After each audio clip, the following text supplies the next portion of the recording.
მოგესალმებით მეგობრებო, მე ვარ ბექა ყორშა და ეს არის გადაცემა არაფერი სასაცილო. გადაცემის სახელზე ბევრს არ ვილაპარაკებ, ყველაფერი ისეაც გასაგებია. ბოლო დროს მეც კი ვისთვისაც იუმორი არის გამოხატვის ალბათ უმთავრესი ფორმა და ამასთან თავდაცვის მექანიზმიც. თავდასხმისაც. კი ბატონო, თავდასხმისაც ძველებურად ვეღარ ვიცინი. ანუ იმდენად ვეღარ ვიცინი ხოლმე ბოლო დროს, რომ გადავწყვიტე იმ კაცის სეანსებისთვის მეყურებინა სიცილს რომ გაიძულებს. ქართველია და ოღონდ მართლა შეუძლია გაგაცინოს რა სუნთქვითი იმები და იწყებ ისტორიულ სიცილს. ამოისუნთქეთ.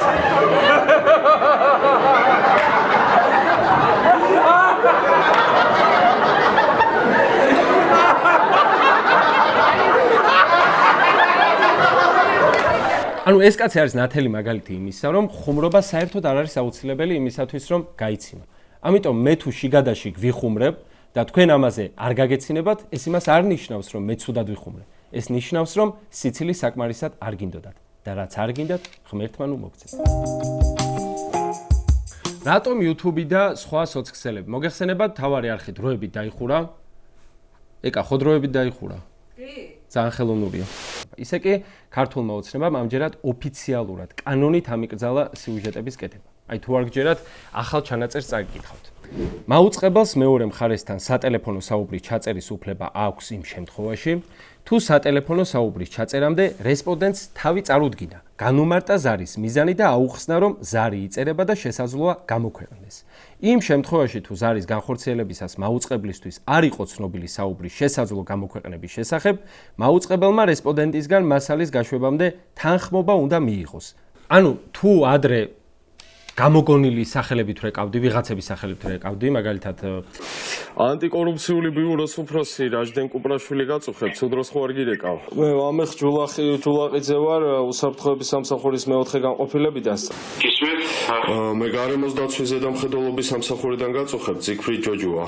ისიც რა მე ლელა თუმანიშვილი გაწუხებ, ღამის შოუს ბენდის ბუღალტერი. ახლა უნდა დავურეკო ჩემივე სახელით. ანუ ბექა ყორშია გაწუხებთ თავარი არხიდან. აი ძალიან დიდი სურვილი მაქვს რომ დაგპრანკოთ და თქვენი კორუფციული სქემები გავშიფრო. იმედია დამთანხმდებით.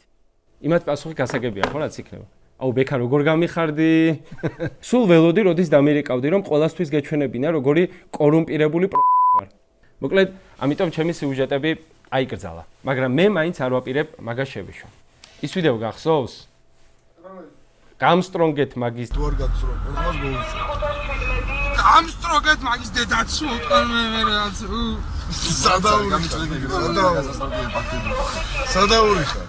სადაურიხარ დედა მოწყულა.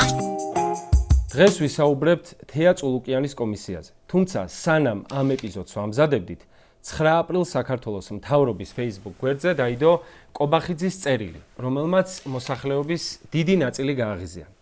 წერილში წერია: 9 აპრილი არის დღე, როდესაც უცხოურმა ძალამ განახორციელა ძალადობა ჩვენი თანამოქალაქეების წინააღმდეგ. უცხოური ძალა სამ აბზაცში 6-ჯერაა გამეორებული, რუსეთი კი არც ერთხელ. რა თქმა უნდა, შეგვიძლია იმისი დაშვება, რომ ოცნება ქართველების გაღიზიანების ხარჯზე ცდილობს არ გააღიზიანოს რუსეთი. თუმცა იქ, სადაც ბოლო რამდენიმე წელში ბიძინა ივანიშვილის გუნდმა დასავლეთთან ყველა ხიდი ააფეთქა, ამ ერთ პოსტს კრემლი რამენაირად აპატიებდათ. მაშინ რატომ დასჭირდათ სამთავრობო მესიჯბოქსების ავტორებს ამ ტერმინის და მხოლოდ ამ ტერმინის გამოყენება? სამთავრობო პროპაგანდის მესიჯებში ბოლო 2 წელია, რაც უცხო ძალა ერთადერთი დანიშნულებით გამოიყენება დასავლეთის დემოკრატიული ქვეყნების აღსანიშნად. რასაც ქართული ოცნება ცდილობს, არის საქართველოს ისტორიის შეუმჩნევლად გადაწერა. ჩვენი ისტორიული მეხსიერების, ხანდახან რეალური ინდივიდუალური მეხსიერების ჩანაცვლება გამოგონილი სუროგატული მეხსიერებით, რომელიც მათ ოფისებში იქმნება. ამ პროცესის ყველაზე თვალსაჩინო მაგალითი, რაც ბოლო თვეებში გვინახავს, არის თეა წულუკიანის კომისია, როგორც პოლიტიკური თეატრის აქტი. შევთანხმდეთ მუშაობის წესებზე. მე არ მგონია, რომ თქვენ იმ ტონით უნდა საუბრობდეთ, რა ტონითაც საუბრობთ. შეიძლება ჩემგან ეს უცნაურად ჟღერდეს, მაგრამ ქართული ოცნების წარმომადგენლებიდან თეა წულუკიანი ერთ-ერთი ყველაზე გულწრფელი ფიგურაა. სადაც სხვა დეპუტატები ან პროპაგანდისტები ამ კომისიას ქართველი ხალხის დაკვეთად ასაღებენ, თავად წულუკიანის სიტყვები ასეთია: ჩვენი კომისიის მიზანი ისტორიისთვის შტრიხების შემატება უნდა იყოს. ამაზე ცხადი აღიარება, რომ ისტორიის გადაწერას ვცდილობ, მხოლოდ მე მქონდა მე-7 კლასში, როცა ისტორიის მასწავლებელმა გამომიჭირა, რა შვებიო. არაფერს ვიწერ მეთქი. ჩავმართვა რვეული და გამოსტიდან მომხსნა. სხვათა შორის ეგ მასწავლებელი ახლა ქოცია და წულუკიანი რომ ისტორიის გადაწერას ვცდილობს, პრობლემა არ აქვს. მე-7 კლასელ ბექა ყორშიასთან მქონდა მხოლოდ პრობლემა, რომელიც იწერდა, მაგრამ სწორად მაინც იწერდა ეს. ვალერიმას დაფიქრდით, ჯერ კიდევ გაქვთ შანსი წულუკიანი ისტორიაში ჩატაროთ. ამის მიუხედავად ბუნებრივია ისტორიის სწავლა მაინც დამჭირდა.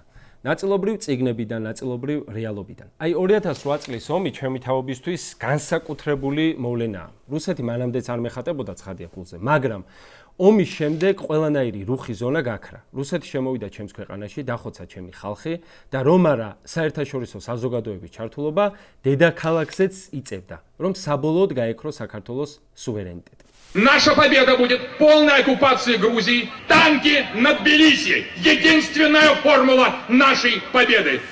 საქართველოში თითოეული თაობა პირადად ეჩეხება იმას, რაც სინამდვილეში არის რუსეთი საქართველოსთვის. 56 წლის 9 მარტის ხოცვა, 1978 წელს ქართული ენის გაუქმების მცდელობა, 9 აპრილი აფხაზეთი და სამაჩაბლო. თითოეულ თარიღს ყავდა თავისი თაობა. 8 აგვისტო არამხოლოდ ჩემთვის, მთლიანად ჩემი თაობისთვის იყო პირველი შეხება ნამდვილ რუსეთთან. მე პირადად 13 წლის ვიყავ. ამის შემდეგ ბუნებრივია, რომ ამ ყველაფრის მოწმე ერისთვის ისტორიის გადაწერის ნებისმიერი მცდელობა არის ჯერ კიდევ შეუხორცებელ ჭრილობებზე სამართებლის გადასმა. ეს ქართულმა ოცნება მიცის. ამიტომაც რაღაც პერიოდი ფრთხილად გვაპარებდნენ თავის ნარატივს, სადაც რუსეთის მორჩილება უდრის მშვიდობას და სამართლიანობას და ასე შემდეგ. ამის მიუხედავად ხანდახან ხელს ვერ იმორჩილებდნენ და იწვევდნენ მასობრივ საზოგადოებრივ აფეთქებას. მაგალითად, ისეთ მომენტებში, როგორც იყო გავრილოვის ღამე, ბოლო პერიოდის დარბევები და ასე შემდეგ. ამის საპირწონედ დასავლეთი ოცნების მაღალჩინოსნებს ასანქცირებს. ბოლოს პროკურორებს აეგზავნათ დიდ ბრიტანეთში შესვლა. არა, კაია, მაგრამ თან იმაზე მეფიქრება, ისე არ მოხდეს ესენი ყველა ქვეყანამ დაასანქციროს და აქ მოუწიოთ დარჩენა. ასე რომ მოგინდათ ამერიკაში, ევროპაში რა, სანამდე მე იქ არ წავიდე, შვილს უყველა კარგად იყავი. ბიზნესი აქ აქვს, ფულს აქ აკეთებს, პოლიცია ამისია, სასამართლო ამისია, ყველაფერი ამისია და რა ჯანდაბა უნდა ამერიკაში. ცუდათავა არაკა, რა სამოგზაურე, რა ჩემთვის დავარ კარგი. მოკლედ ისევ მთავარ თემას რომ დაუბრუნდეთ. ბოლო 2 წელია რაც ქართულმა ოცნებამ სტრატეგია შეცვალა და კურსის ფრთხილი ცვლილებიდან გადავიდნენ ძალის დემონსტრირებაზე. ქუჩაში ეს ხდება პოლიციის ფორმაში გამოწყობილი ადამიანების მეშვეობით. სასამართლოში ეს ხდება სრულად რობოტულად მორჩილი მოსამართლეების მეშვეობით, ხოლო პოლიტიკურ სფეროში ეს ხდება ისეთი თეატრალიზებული აქტებით, როგორიცაა წულუკიანის კომისია. ამ კომისიაზე დაიკითხა ბევრი ადამიანი, მაგრამ არაფერს არ ქონდა ისეთი გავრცელება, როგორც წულუკიანის მიერ 2 გენერლის დატუქსვას. ვერავინ ვერ იტყვის, რომ ან რაიმე ტიპის შეურაცხყოფა მიაყენეს ვინმეს. ერთიც ნუ მაწყვეტინებთ. და კიდევ ერთხელ არ დავინახო, რომ თქვენ ტონს აუწიოთ. გასაგებია? გისმენთ, კი. ახლა წარმოიდგინე, რომ ხარ რუსი პოლიტიკოსი, გუბერნატორი ან სამხედრო პირი 2025 წელს. გაქვს ასეთ სიტუაცია. ორკვირიანი ოპერაცია გრძელდება მე-3 წელია. თუ რამე მიწის 2 გოჯი დაიკავე, ამას აღნიშნავ როგორც ბერლინის აღებას. ამ 2 გოჯის დაკავებაში ხოცავ ათასობით ადამიანს. მთლიანობაში დაჭრილები და დახოცილები მილიონს უახლოვდება და ყავს ათასობით და 10.000-ობით დეზერტირი. ცხადია, ამ დროს შენი მიზანია, ვინც უკვე ფრონტზე ყავს და არ გაქცეულა, მაგათ რამენაირი გამარჯვების სურათი დაუხატო. და ამ დროს ხედავ ასეთ სურათს. იმ ქვეყნის ეგრეთ წოდებული მთავრობა, რომლის ტერიტორიაც გაქვს ოკუპირებული, თავისი ინიციატივით აკეთებს იმას, რისი გაკეთებაც შენ გქონდა ჩაფიქრებული. ასამართლებს მეომრებს, რომლებიც შენი არმიის წინააღმდეგ იბრძოდნენ. პუტინი რომ იყო, ხომ აჩვენებდი ამას გასამხნევებლად შენს მოსახლეობას? აჩვენებდი, რა თქმა უნდა. საბჭოთა სამხედრო იერარქიაში ნამდვილი ძალაუფლება ეკუთვნოდათ ხშირად არა სამხედრო პირებს ან გენერლებს, არამედ პოლიტიკურ ოფიცრებს, რომლებიც მათ ჩრდილივით თანს დევდნენ. ეს იყვნენ ადამიანები, რომელთა ანგარიშებს შეეძლო კარიერის ან საერთოდაც სიცოცხლის წაშლა.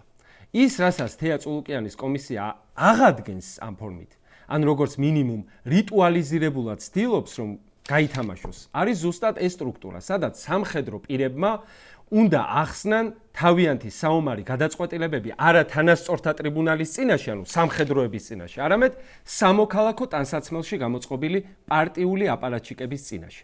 რა გინდათ ვერ გავიგე. რა მინდა და ეხლა დაგისვავთ კითხვას და უპასუხეთ და გისვამენა კითხვებს.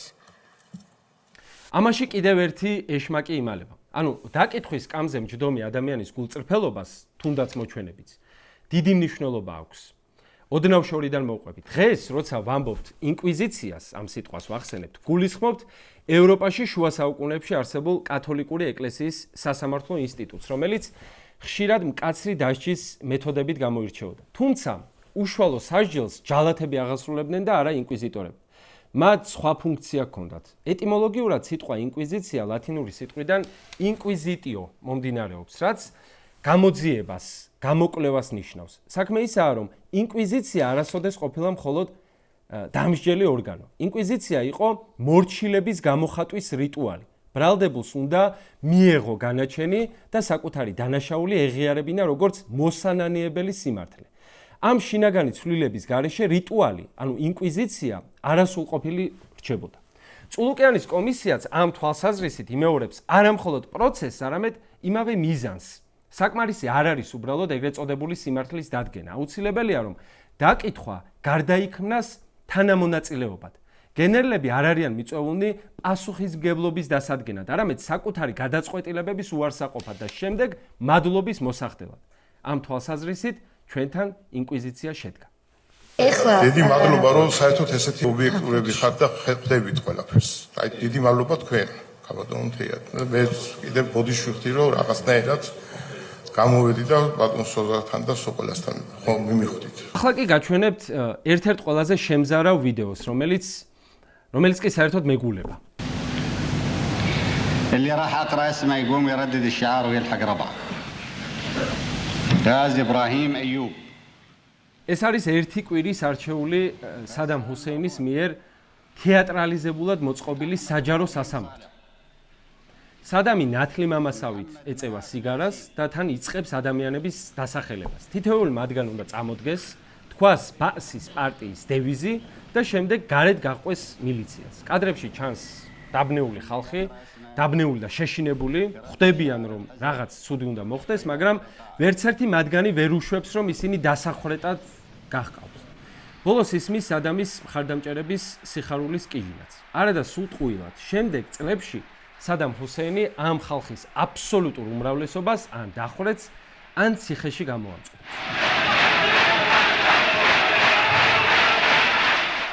პოლიტიკური წმენდები აქამდეც მომხდარა და ამის შემდეგაც მოხდება, მაგრამ მაგრამ ბასის პარტიის ჯალათების სასამართლო ზუსტად იმითაა განსაკუთრებული, რომ პოლიტიკური ნარცისული სადიზმის საჯარო თეატრია. თეას თეატრი დახვრეტებით არ სრულდება, ჯერჯერობით, მეტიც. ნაწამები ხალხის და უსამართლო დაკავებული ჟურნალისტების ფონზე ეს კომისია არაა ყველაზე საშინელი საქციელი, რაც ქართულ ოცნებას ჩაუდენია ბოლო წლებში. თუმცა თეას და სადამ ჰუსეინს ერთი რამ აერთიანებთ, სადისტური ტკბობა. და კიდევ ერთხელ არ დავინახო, რომ თქვენ ტონს აუწიოთ. წერტილი. ისე ერთი საინტერესო ფაქტიც შეგვიძლია გავიხსენოთ, რახან სადამ ჰუსეინი ვახსენეთ. ერაყის დიქტატორმა საკუთარი პორტრეტების გამოფენა მოაწყო და თანამდებობის პირებს დაავალა მისულიყვნენ და დაეთვალიერებინათ. აი იმათ, ვინც იმ დღეს დახვრეტას გადაურჩნენ. რატომ ვახსენე ახლა ეს? არ ვიცი გახსოვთ თუ არა, მაგრამ ბიძინა ივანიშვილმაც გააკეთა მსგავსი რამ 2014 წელს საკუთარი ფოტოები დაათვალიერებინა პარტიის წევრებს, გამოფენა მოაწყო.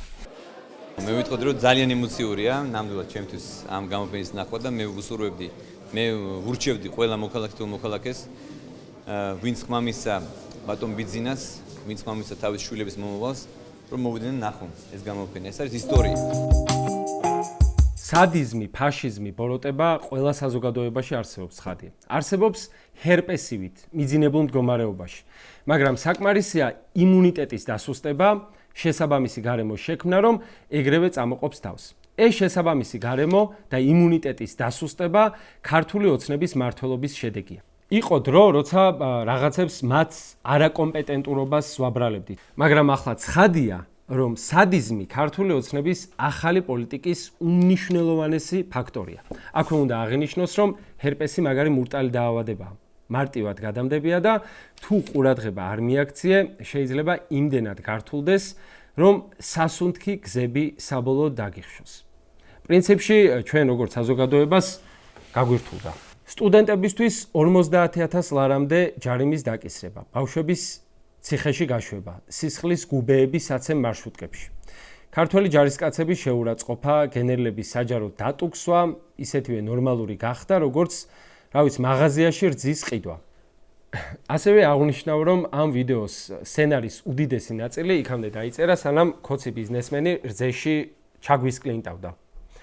ასე რომ მაღაზიაში რძის ყიდვა ჯერ კიდევ ნორმალური იყო, ახლა არ გირჩევთ. მიუხედავად იმისა, რომ ლაშა პაპაშვილი ქათმის მძღნერს პროტეინად გვასახებს. პროტეინის შემცვლელი დანამატი არის ეს და ინდუსტრიისთვის ცნობილია ამის. სხვათა შორის ქათმის სკლინძზე აბსოლუტურად გენიალური კომენტარი გააკეთა ქოცების ექიმმა და დეპუტატმა ლადო კახაძემ. და ლადო კახაძე ამბობს ესეთ რამეს, ხალხო. რომ ახლა გადამეტებული არაფერი არ ვარგა. მათ შორის არც მზის ხივი.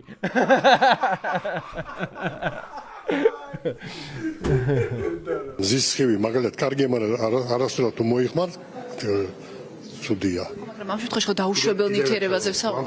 მე ლოგიკას თუ მომყვებით, მე ვხვდები ექიმის ეკითხებით, ხო? ანუ მძღნერის ჭამა ცუდი არ არისო, გააჩნია უბრალოდ რამდენს ჭამო. რა და აი ამ ამბავში ქართული ოცნების დეპუტატებს ნამდვილად დაეჯერებათ. რაც იციან, მაგას ვერ წაართმევთ. ხშირად ირონიით ნათქვამი ფრაზა რამე წმინდა დატოვეთ, სინამდვილეში ღრმა ჭეშმარიტებას ეხება. ერის ერთიანობა და სიძლიერე მნიშვნელოვნად არის დამოკიდებული საერთო პატივსაცემ ღირებულებებსა და სიმბოლოებზე, ანუ სიწმინდეებზე. ეროვნული იდენტობის ჩამოყალიბებისათვის მხოლოდ ისტორიული წარსულის გაზიარება საკმარისი არ არის. აუცილებელია არსებობდეს საერთო საკრალური ნარატივები და ფიგურები, რომლებიც ერს აერთიანებს. ასეთ საკრალური სტატუსი კი, როგორც წესი, განსაკუთრებული თავდადების დიდი მსხვერპლისა და გმირობის შედეგად მიიღწევა. საქართველოს დამოუკიდებლობის აღდგენისა და შენარჩუნების ისტორიაში ყველა ცენტრალური პერსონა ილია ჭავჭავაძიდან დაწყებული ზვიად გამსახურდიათი მერაბ კოსტავათი და ანწუხელიძით გაგრძელებული სწორედ ასეთი გმირული მსხვერპლის მაგალითად აღიქმება. თეა წულუკიანის ლოგიკით 2008 წელს დაღუპული ჯარისკაცები და მოქალაქეები სამშობლოს დაცვას კი არ შეეწირნენ, არამედ მიხეილ სააკაშვილის ამბიციებს. რატომ არ არის დღეს გიორგი ანწუხელიძეს სახლში? ყველა ბავშვი ჭირდება თავისი მშობელის სახლში და არა უაზროდ განწირული ვიღაცის პიარისთვის. ასეთი მიდგომა უსაშველოდ აკნინებს მათ გმირობას და მოტყუებულის მდგომარეობაში აყენებს. და ამ ყველაფრის მერე არ შეიძლება არ გავიხსენოთ ჩვენი არალეგიტიმური პრეზიდენტის ცნობილი დაგინება. ჩვენს და თქვენ შორის ვინც რუსული საქმე გააკეთა და დღემდე აკეთებს, იმის დედას შევეციბე. ნეტა ვის შეეწერა?